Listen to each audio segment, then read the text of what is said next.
I'm Andy Temte, and welcome to the Saturday Morning Muse. Start your weekend with me by exploring topics that span leadership, business management, education, and other musings that are designed to support your journey of personal and professional continuous improvement. When I was 10 years old, my parents enrolled me in the Crosse Boychoir. I come from a musical family, so the opportunity to join this new choir as one of its charter members was a natural fit. Fast forward 50-plus years, and I still think back to the valuable lessons I learned that have helped shape me in positive ways. The director of the choir became one of my most important mentors, and we remain in touch to this day. In addition to helping each choir member find his voice, we learned about and practiced critical human skills such as teamwork, respect, persistence, discipline, and communication. The director of the choir, Johnson-Wilmot, also instilled in us an appreciation for the music of myriad cultures around the world. I owe a debt of gratitude to Johnson-Wilmot. Although performances were fun, the real magic happened during our practice sessions. Dan had his hands full with a few dozen boys who ranged in age from 9 to 13. Can you say rambunctious? We were all of that and more. Anyway, one of Dan's primary jobs during practice sessions was to teach us proper vocal technique so that we could be at our best and continuously improve.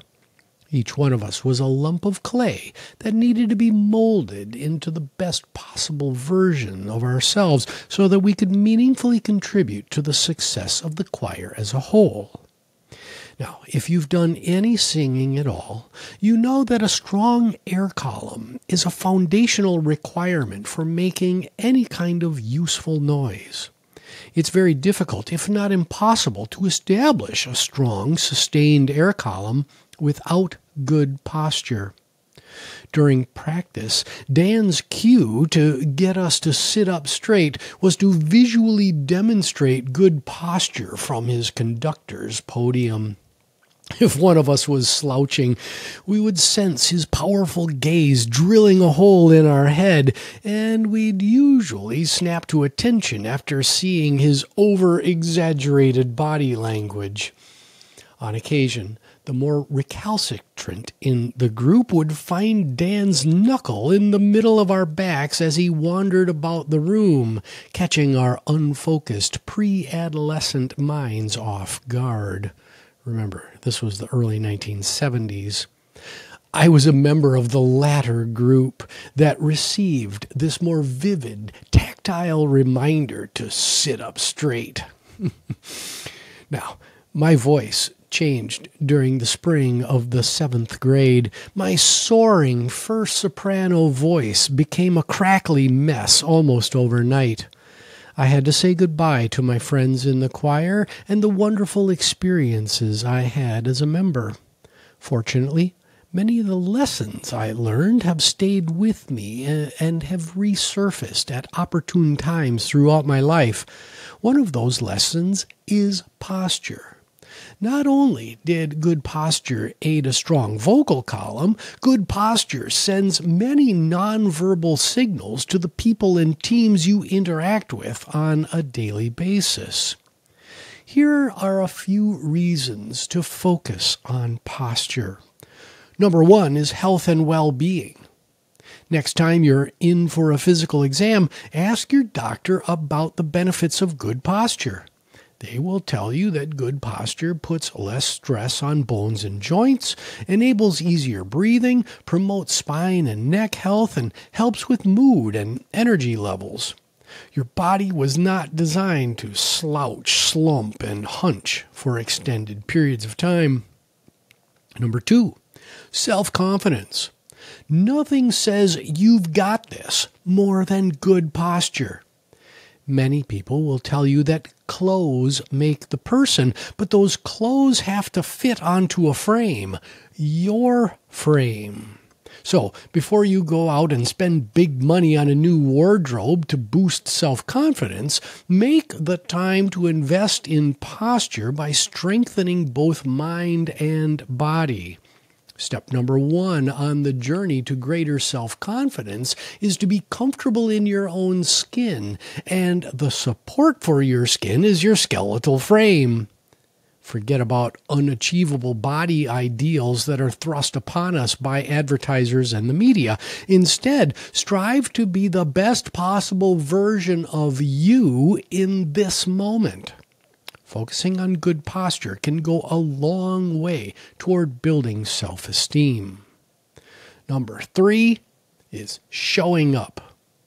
While it's true that you shouldn't get lost in caring too much about what other people think of you, there is a balance to be struck between not caring at all, which is certainly not recommended, and contorting yourself to someone else's vision of who you should be and how you should act.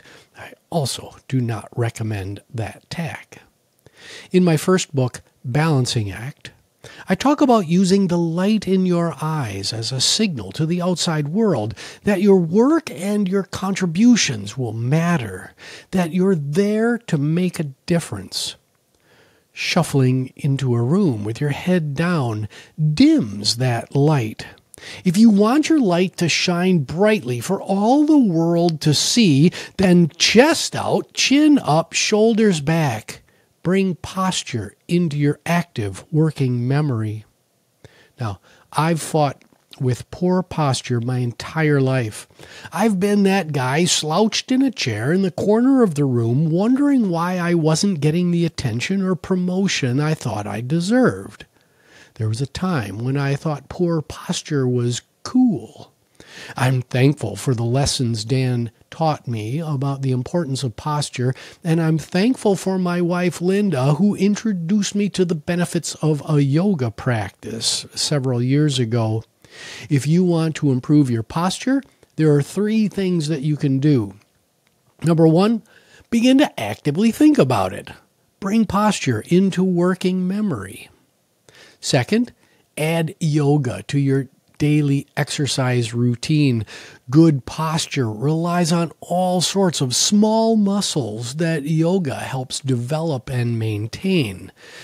Men, of which I am part of that segment, we get ourselves brainwashed into thinking that we've got to work on the big muscles, and it's all about our big muscles that we focus on. Especially as we age, the smaller muscles matter. Third, good posture is both a physical construct and it's a mindset. Don't neglect the mental component of having good posture. How you carry yourself has a meaningful impact on career, friendships, community, and family. Posture matters. Have a wonderful weekend as you recharge for the week ahead, and we'll see you next time on the Saturday Morning Muse.